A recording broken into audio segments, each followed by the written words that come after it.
element in sustaining plant growth and life due to the high energy-rich compounds that it contains, such as ADP, ATP, and GTP. Without it, producers would be unable to perform photosynthesis, the transfer of energy, transformation of sugars and starches, transfer of genetic characteristics from one generation to the next, and nutrient movement within the plant. The way that plants get their phosphorus requirements is through insoluble ferric and calcium phosphate within rocks, which break down due to erosion and weathering. These nutrients are then absorbed by the producers in plant life. A great example of the formation of plants due to phosphorus is the algae we see in bodies of water, such as lakes and ponds. This algae greatly benefits our ecosystem because it helps to clean out the bodies of water to protect any aquatic organisms from any harmful bacteria or viruses. However, is too much of a good thing really that great? While obviously beneficial for many biological processes, a high concentration of phosphorus is considered a pollutant. Phosphate encourages the growth of plankton in plants, preferring weedy species over others.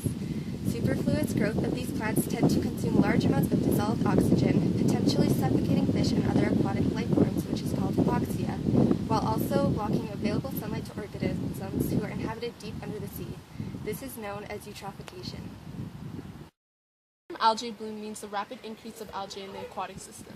This develops because phosphorus is released in sediments in the sea, which cause blue-green toxic algae to grow. The input of phosphorus is because of certain human activities. Active nutrient enrichment due to human activities is called eutrophication. Eutrophication is when the bodies of water get rich in phosphates, which stimulate the growth in aquatic plant life, particularly algae. All the aquatic plants and nutrients are needed for growth, but they usually are limited. When the supplements get increased, it could lead to undesirable growth of certain species of algae. Phosphorus is found in rocks, minerals, sediments, and even water, but it's not found in the atmosphere. The reason why we have such a high increase is because phosphate is found in fertilizers and in the sewage, which gets into our aquatic system. The reason why this is happening is because there are practices of algaculture, industrial activities, and even escalation of the population effects as well. Another reason could be mining too. These factors all increase the amount of phosphorus flow we have in our environment. All of these aspects create more opportunities for phytoplankton to thrive and use rich in nutrients. Phytoplankton is one of the most important groups of organisms. Most marine organisms depend on phytoplankton as a food source. They can convert inorganic nutrients and sunlight into vegetative matter. Blue-green algae produce cyanobacteria, which has properties to produce toxins. Usually the toxins are released when the algae first begin to grow, and then it's released once again once it dies and decays. When the algae becomes toxic, it is under the term HABs, harmful algae blooms. Although not all HABs are toxic, only about 40 species are capable of producing toxins. Drinking blue-green algae can result in many illnesses, such as diarrhea, muscle joints, pains, irritation of eyes, throat, and skin, also amnesia, and stomach cramps, memory loss, paralysis, and even death. Not only drinking the harmful algae water, but even inhaling or touching the toxic water could lead to serious illnesses. In China, the drinking of the contaminated water also resulted in liver cancer. The World Health Organization had many reports in illnesses at the US, China, South Africa, and Australia. Also, reports about 3 lakes near Calgary have been contaminated. HABs can also kill marine life, which interferes with aquaculture operations. A number of species of algae are being able to produce toxins, which can make their way up the food web to affect marine mammals, seabirds, and even humans. The circumstances can be fatal. In Lake Biwa, Japan, for example, is surrounded by agriculture and farmland and is fed by 120 rivers and streams that run through those areas. The runoff from the farmland brings fertilizer with it, which contains high amounts of phosphorus, especially in the summer season, which is peak for fertilization and growth of crops, and in turn, this runs off into Lake Biwa. The excess levels of phosphorus create algae blooms during the summer months, and as the algae bloom grows throughout the water, it uses up most of the available dissolved oxygen.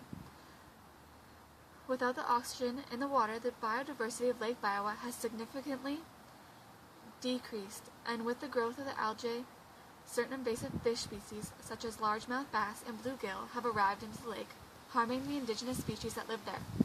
Closer to home in Lake Winnipeg, runoff from the North Saskatchewan River and Red River, which mainly come from the prairies, have been bringing in large amounts of phosphorus from fertilizers, leaking septic system, and also hydroelectric reservoirs.